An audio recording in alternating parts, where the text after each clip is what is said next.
శ్రీ సాయినాథాయ నమః. శ్రీ సాయి సచ్చరిత్రము 13వ అధ్యాయము. మాయ యొక్క అనంత శక్తి. బాబా మాటలు క్లుప్తముగాను, భావగర్భితముగాను, అర్థపూర్ణముగాను, శక్తివంతముగాను, సమతూకముతోనూ ఉండేటివి. వారు ఎప్పుడు తృప్తిగా నిశ్చింతగా ఉండువారు.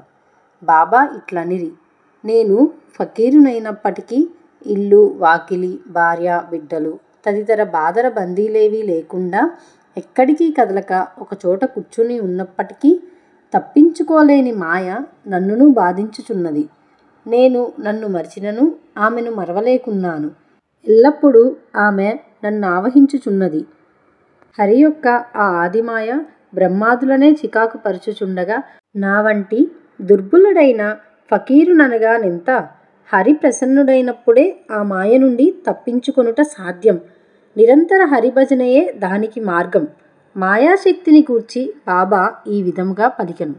మహాభాగవతములో శ్రీకృష్ణుడు యోగులు తన సజీవ ప్రతిరూపములని ఉద్ధవునకు చెప్పియున్నాడు. తన భక్తుల మేలు కొరకు బాబా ఇంకా ఏమి చెప్పియున్నారో వినుడు. ఎవరు అదృష్టవంతులో, ఎవరి పాపములు క్షీణించినవో వారే నన్ను భజించుటయందు తత్పరులై నన్నెరుగగలరు. ఎల్లప్పుడూ సాయి సాయి అని స్మరించుచుండిన సప్త సముద్రములు దాటించెదను. ఈ మాటలను విశ్వసింపుడు, తప్పక మేలు పొందెదవు. పూజాతంతులో నాకు పనిలేదు. షోడశోపచారములు కానీ, అష్టాంగ యోగములు కానీ నాకు అవసరం లేదు. భక్తి ఉన్న చోటనే నా నివాసము. ఇక తమకు పూర్తిగా శరణాగతులైన వారి క్షేమం కొరకు బాబా ఏమి చేసెనో వినుడు. భీమాజీ పాటీలు. పూనా జిల్లా జున్నూరు తాలూకా నారాయణగావ్ వాత్సవ్యుడు భీమాజీ పాటీలు 1909వ సంవత్సరంలో తీవ్రమైన ఊపిరితిత్తుల రుగ్మతకు గురయ్యను. తుదకు అది క్షయవాదిగా పరిణమించెను. అన్ని రకముల ఔషధములను వాడెను, కానీ ప్రయోజనము లేకుండెను. ఇక ఆశలన్నీయూ వదులుకొని, ఓ భగవంతుడా, ఇక నీవే నా దిక్కు, నన్ను కాపాడు అని ప్రార్థించెను. మన పరిస్థితులు బాగుండునంత వరకు మనము భగవంతుని తలచము అను సంగతి అందరికీ తెలిసినదే.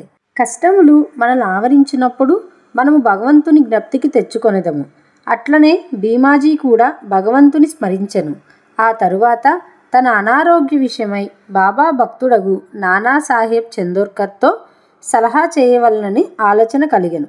వెంటనే తన జబ్బు యొక్క వివరములన్నీయూ తెలుపుచూ ఆయనకు ఒక లేఖ రాసి అతని అభిప్రాయం అడిగెను. బాబా పాదములపై పడి బాబాను శరణు వేడుకొనుట ఒక్కటే ఆరోగ్యమునకు సాధనమని నానాసాహెబ్ చందోర్కర్ జవాబు రాసెను. అతడు నానాసాహెబ్ సలహాపై ఆధారపడి షిరిడీకి పోవుటకు ఏర్పాట్లన్నీ చేసుకొనెను. అతని షిరిడీకి తెచ్చి మసీదులోనున్న బాబా ముందు కూర్చొనబెట్టిరి. నానాసాహెబ్ శ్యామా కూడా అచ్చటనే ఉండిరి.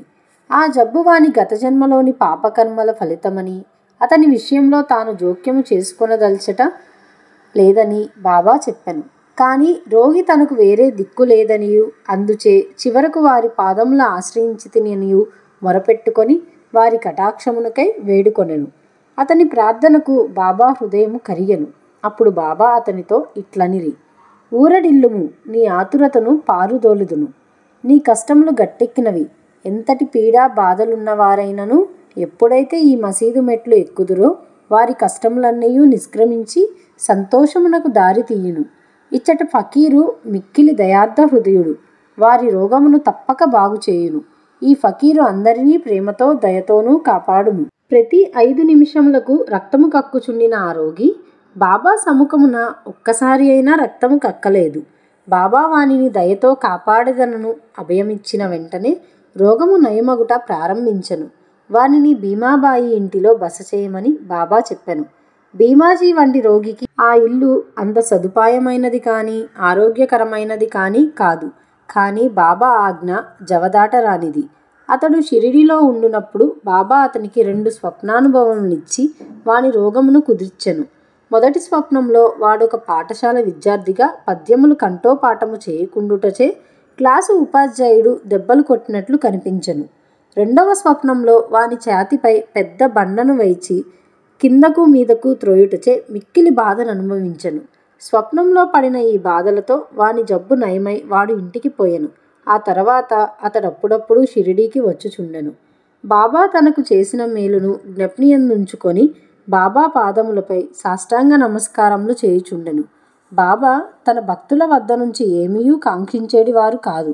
వారికి కావలసినదేమైనా భక్తులు తాము పొందిన మేలును జ్ఞప్తియందుంచుకొని అచంచలమైన నమ్మకమును భక్తియును కలిగి ఉండుటయే. మహారాష్ట్ర దేశంలో నెలకొకసారి గాని పక్షమునకొకసారి కాని ఇండ్లలో సత్యనారాయణ వ్రతము చేయుట సంప్రదాయము. కానీ భీమాజీ పాటిల్ ఆ సత్యనారాయణ వ్రతమునకు మారుగా కొత్తగా సాయి సత్య వ్రతమును తన ఊరు చేరిన వెంటనే ప్రారంభించెను. బాలాగణపతి చింపి. బాలాగణపతి అనువాడు బాబా భక్తుడు. ఒకసారి అతడు మలేరియా జబ్బుచే మిగుల బాధపడెను. అన్ని రకముల ఔషధములు కషాయములు పుచ్చుకొనెను. కానీ నిష్ప్రయోజనమయ్యెను. జ్వరము కొంచెమైనా తగ్గలేదు. షిరిడీకి పరిగెత్తెను. బాబా పాదములపై పడెను. బాబా వానికి లక్ష్మీ మందిరం ముందరున్న నల్ల కుక్కకు పెరుగన్నం కలిపి పెట్టమని చెప్పెను. ఈ వింత రోగ నివారణోపాయము ఎట్లు నెరవేర్చవలెనో బాలాకు తెలియకుండెను. ఇంటికి పోగా అచట అన్నము పెరుగు సిద్ధముగా ఉండట చూచెను. రెండింటినీ కలిపి లక్ష్మీ మందిరము వద్దకు వచ్చెను. అచటొక నల్లని కుక్క తోక ఆడించుకొనుచూ కనిపించెను. పెరుగన్నము కుక్క ముందర పెట్టెను. కుక్క దానిని తినెను. అంతటితో బాలాగణపతి మలేరియా జబ్బు శాశ్వతముగా పోయెను. బాబూసాహెబ్ బూటి. ఒకానొకప్పుడు బాబూసాహెబ్ బూటి జిగట విరేచనములతోనూ వమనములతోనూ బాధపడుచుండెను. అతని అలమారు నిండా మంచి మంచి మందులుండెను. కానీ అవేమీయూ గుణమివ్వలేదు. విరేచనముల వల్లను వమనముల వల్లను బాబూసాహెబ్ బాగా నీరసించెను. అందుచే బాబా దర్శనమునకై మసీదుకు కూడా పోలేకుండెను. బాబా అతనిని మసీదుకు రమ్మని కబురు పంపి అతడు రాగానే తమ వద్ద కూర్చుండబెట్టుకొని తమ చూపుడు వేలును వేలాడించుచు, జాగ్రత్త, నీవిక విరేచనము చేయకూడదు, వమనము కూడా ఆగవలను అనెను. బాబా మాటల సత్తువను గనుడు. వెంటనే ఆ 2 వ్యాధులు పారిపోయెను. బూటీ జబ్బు కుదిరెను. ఇంకొకప్పుడు బూటీకి కలరా సోకెను. తీవ్రమైన దప్పికతో బాధపడుచుండెను. డాక్టర్ పిల్లే అను వైద్యుడు అన్ని ఔషధములను ప్రయత్నించెను. కానీ రోగము కుదరలేదు. బాబూసాహెబ్ అప్పుడు బాబా వద్దకు వెళ్ళి ఏ ఔషధము పుచ్చుకొనినచో తన దాహం పోయి జబ్బు కుదురునని సలహా అడిగెను. బాదాం పప్పు, పిస్తా, అక్రోటు నానబెట్టి పాలు చక్కెరలో ఉడికించి పుచ్చుకొనినచో రోగము కుదురునని బాబా చెప్పెను. ఇది జబ్బును మరింత హెచ్చించునని ఏ డాక్టరైనను చెప్పును. కానీ బాబూసాహెబ్ బాబా ఆజ్ఞను శిరసా వహించెను. పాలతో తయారు చేసి దానిని సేవించెను. విచిత్రముగా రోగము వెంటనే కుదిరెను. ఆలంది స్వామి. ఆలంది నుండి ఒక సన్యాసి బాబా దర్శనమునకై షిరిడీ వచ్చెను.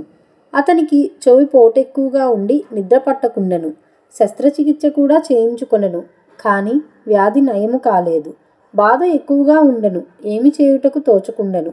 తిరిగి పోవునప్పుడు బాబా దర్శనమునకై వచ్చెను.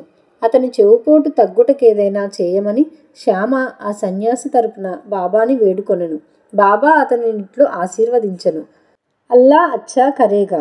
ఆ సన్యాసి పూనా చేరి 1 వారము రోజుల పిమ్మట షిరిడీకి ఉత్తరము రాసెను.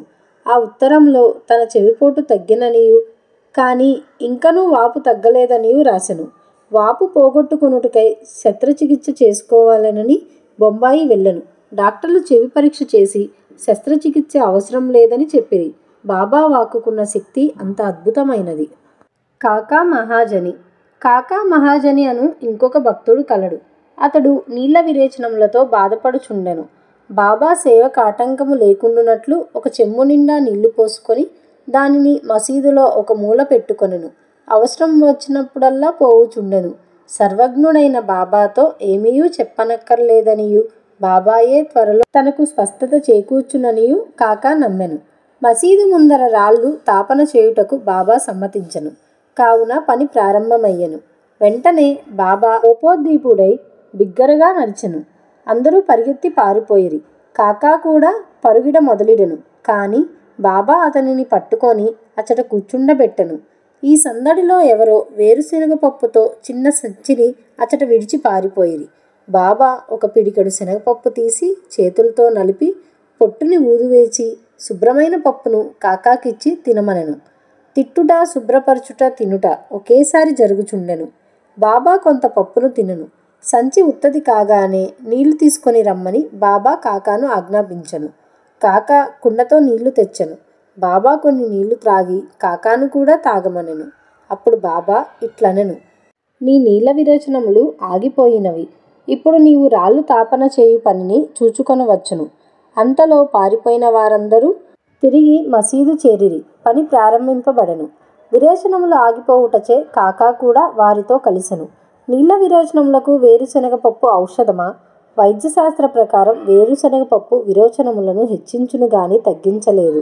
ఇందు నిజమైన ఔషధము బాబా యొక్క వాక్కే. హార్దా నివాసి దత్తోపంతు. దత్తోపంతు హర్దా గ్రామి నివాసి. అతడు కడుపు నొప్పితో 14 సంవత్సరములు బాధపడెను. ఏ ఔషధము వానికి గుణము ఇవ్వలేదు. అతడు బాబా కీర్తి వినెను. వారు జబ్బులను దృష్టి చేతనే బాగు చేసెదరనియు సంగతి తెలుసుకొని షిరిడీకి పోయి బాబా పాదములపై పడెను. బాబా అతనిని దయాదృష్టితో ఆశీర్వదించెను. బాబా అతని తలపై తమ హస్తము ఉంచి ఊదీ ప్రసాదమిచ్చి ఆశీర్వదించగానే అతనికి గుణం ఇచ్చెను. ఆ జబ్బు వలన తిరిగి అతడు ఎన్నడూ బాధపడలేదు. ఇంకొక 3 వ్యాధులు. మాధవరావు దేశపాండే మూల వ్యాధితే బాధపడెను. సోనాముఖి కషాయమును బాబా వానికిచ్చెను. ఇది వానికి గుణమిచ్చెను. 2 సంవత్సరముల పిమ్మట జబ్బు తిరగదోడెను. మాధవరావు ఇదే కషాయమును బాబా ఆజ్ఞ లేకుండా పుచ్చుకొనెను. కానీ వ్యాధి అధికమయ్యెను. తిరిగి బాబా ఆశీర్వాదంతో నయమయ్యెను. కాకా మహాజని అన్నగారైన గంగాధర పంతు అనేక సంవత్సరములు కడుపు నొప్పితో బాధపడెను. బాబా కీర్తి విని షిరిడీకి వచ్చెను. కడుపు నొప్పి బాగు చేయమని బాబాను వేడెను.